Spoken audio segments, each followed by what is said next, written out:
I'm Matt and I want to talk a little bit about what matters to me. Now, I think we can all agree that at some point in our lives we thought to ourselves, maybe we spend a little bit too much time on our cell phones.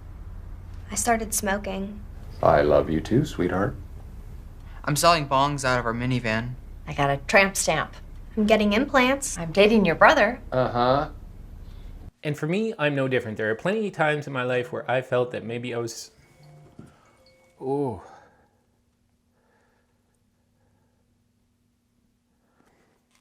Where were we?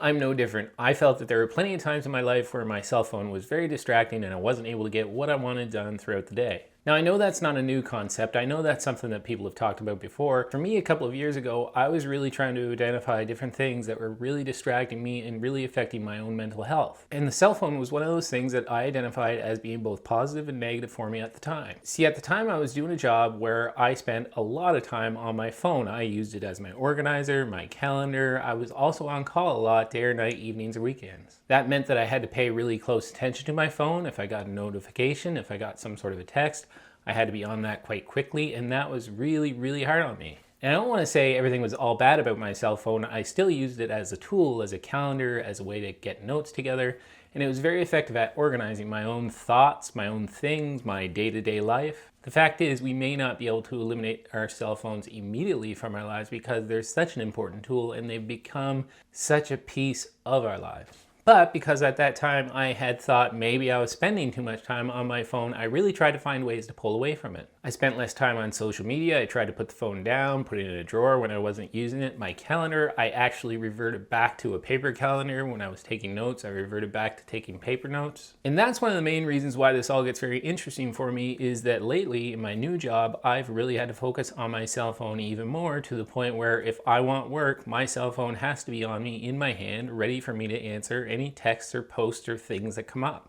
Now, if you don't know, also what happened to me about 2 years ago was I decided to go back to school and teach, and now I'm a supply teacher in my area. See, and the way you get supply jobs is in one of two ways. First, if you're fortunate enough to get yourself on some short lists, some calling lists from some different schools, if they have a job come up, something available, they might actually call you or text you directly from an administrator or a teacher. And of course that means you have to be pretty close to your phone so that you're able to answer those teachers, answer those administrators, because they don't have time to sit around and wait for somebody to take their time getting back to them. They have to make sure somebody's in that seat to take the class so that the students aren't left without a teacher and nobody there for the day to take care of them. So that constantly being tied to your phone is a very real thing in this instance. I have to be by my phone. I can't be too far away from it just in case I get one of these texts. But the second way that you get jobs in my area is through an app, through a website. You get a notification if a teacher or somebody from the administration decides they need to put a job on that website. Somebody might have meetings to go to, somebody might be out sick, somebody might wake up in the morning and something's happened and they just can't go to work. Well, at that point, when they post it to the site, immediately you're going to get a notification through the app that there is a job available. But what that means is if a teacher puts a job on the website, on the application, and you get that notification, you get less than 10 seconds to actually accept the job if you want to have a job for that day. And 10 seconds is actually being pretty conservative. You actually probably have a little bit less than 5. See, you have to remember, everybody carries their cell phone with them. Everybody has their cell phone with them most of the time. And you have so many people looking for supply jobs. When a job is posted, it's right on everybody's phone. It's right in front of their face. And they just have to go bump and they've accepted the job. Now, as somebody who struggles with anxiety and has identified the cell phone as being a contributor to that anxiety in the past, this can be a very difficult thing. Quite honestly, for the first week when I got put on the supply list, I didn't get any jobs because I was so frozen when that came up on my phone. My anxiety reared its ugly head and I just can't make decisions that quickly. I never could. It was really hard for me to see a job posted and make that decision. So what did I do? I hummed and hawed and looked at it for 15-20 seconds and then thought, okay, maybe I can take that job. And by the time I clicked it, the app told me that the job was no longer there. And of course that led to a greater amount of anxiety in me. That actually just made things quite a bit worse. Here I was, getting into a job that I really wanted, that I thought was really good for my mental health because it was something that I've wanted for a long time, and this way of getting day-to-day work was just really negatively affecting me and really putting me back to square one with my mental health. But I really had no choice but to hit the ground running and just decide to dive in and start accepting those jobs, and that is exactly what I did. See, what's interesting for me in hindsight is that all of a sudden when I started accepting these jobs and I started getting them, and in less than 5 seconds I was seeing something that I was going, bump, That actually was a positive thing for me. It started to train me that I had to make decisions more quickly, and as a teacher, you have to do that on a daily basis. Look, being a teacher can be really hard work, and one of the things that makes it so hard is that constantly you're being forced to make decisions, and there are constantly being questions thrown at you that you have to just decide A or B, what are you going to say? And to give you a quick example of that, every morning I get up pretty early and I go to the gym. And when I'm at the gym, I'm there from about 5 a.m. to 6:30. Now that last 15 minutes, at 6:15 to 6:30, I usually find myself in the shower at the gym. And if it happens to be on a day that I haven't gotten work yet, well, that is just a key point, that 6 to 6:30 in the morning, where people are getting up, they're starting to post jobs if they find themselves sick, or one of their kids is sick, or something's happened that they find themselves not actually going to work that day, so they need a supply teacher. So for me, what that means is I actually even take my cell phone into the shower with me at the gym, just in case a job comes up and I need to hit it right away, and there's no way I can do that if my cell phone's in the locker. That exact scenario actually happened to me twice last week, where I was in the shower at the gym, got a notification, spun around, dried my hands, hit OK, and got the job.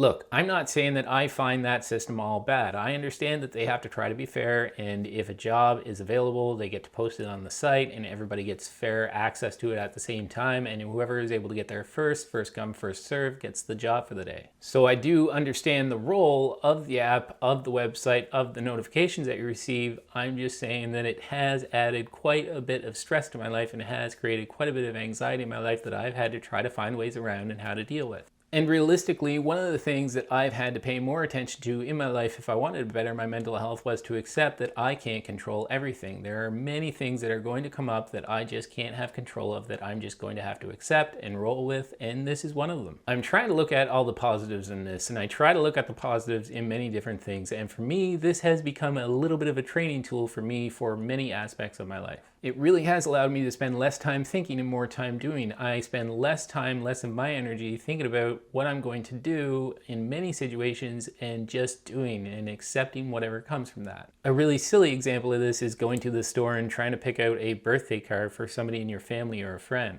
I used to spend hours looking through cards, trying to find just the perfect one, seeing if one was a little bit too funny or a little bit too silly, and who I was giving it to and whether they would like it or not. And it actually got to the point of being this silly exercise where I would get exhausted just trying to pick a birthday card that they were going to pick up, look at, read, find funny, and put away. Now, does that mean that I don't spend any effort or time looking at the different cards and deciding the perfect one? No, but I spend a lot less time and I don't overthink it. I guess all that to say is that I'm going to do my best to not let my anxiety get in the way, keep me from making these quick decisions, and frankly, these decisions that I should be able to make fairly quickly in my life, big or small, and I'm just going to go ahead and make them. And I just wanted to share that today because it's something that's come up a lot in my life lately with work and having to make these decisions quickly and clicking on the notifications very quickly just if I want to get work on a day-to-day basis. If you like this video and you think you're going to like more of my content, please hit that like button, hit that notification button, subscribe to my channel. And I've said it before and I'll keep saying it, this channel is what matters to Matt. Ultimately, what matters the most to me is my family, and I'll see you in the next one.